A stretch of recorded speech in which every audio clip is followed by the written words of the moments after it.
Mula sa isang 18, ibinahagi niya ang isang napakagandang OOTD or ang costume na pwede ngang suotin ng SB19 sa darating na kanilang Lollapalooza performance. Mula kay Telay Primo Rentacar, may suggestion for their Lollapalooza outfit. Kayo ba? Meron kayong naiisip mga caps? Say naman ng mga kapwa caps, ganda niyan caps, pero anila, not their style. It's nice but it's too indigenous. I mean, it's just me ha, no offense. Hindi yan susuotin eh. Sorry, pero di ko bet. Ewan ko, pero di ako fan ng ginagawang costume. Yung bandila parang overkill. How about this kaya? Opinion nyo, mga 18. Narito po ang kanilang mga naging bahagi ng pwedeng suotin ng SB19 sa darating na Lollapalooza. May mga 18 naman na nagsabi na please iwasan daw i-feed sa AI yung pics nila para di na maulit yung dati na nagamit sila sa casino promo na di naman nila alam. Over sa design, sakit sa eyes, and bawal daw gawing design ang Philippine flag based on Republic Act number 849. Yes. Say naman ng isa, ang bawal po yung flag mismo yung gagawing damit. Pero kung gagawin lang inspiration, okay lang po. Pero I agree, it's too much.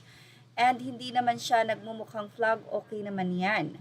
May mga nag-agree na maganda, merong mga nag-agree na medyo OA daw sa design. So, sa mga ilang 18 dyan, ano masasay nyo?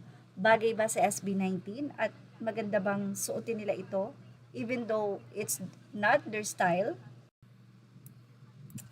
Anyway, hiling nila na sana nga daw ay may magandang mai-design si Francis Libiran sa darating na Lollapalooza performance ng SB19. Sa ibang update, ibinahagi ni John Vincent Acoba na confirm ang pag-join ni Stel sa nasabi nga pong last round concert ng Sex Bomb sa MOA Arena. Isang nakakatuwang joke naman ang ibinahagi ng isang 18. Aniya, album bashers, Selena doesn't break, mahalima after malaman ang pinaggagawa ng 18. Samantala, ibinahagi naman ng Facebook page na Sin, ang SB19 has finally made it. Kings of P-Pop SB19 made their appearance during the Wakas at Simula track in Market Market and performed one of their newest releases, Wakas, leaving 18s in awe. At yan ang ating random update about SB19. Tumutok lang po for more. Images are all credit to the rightful owners. Please like, share, and subscribe. Thank you for watching.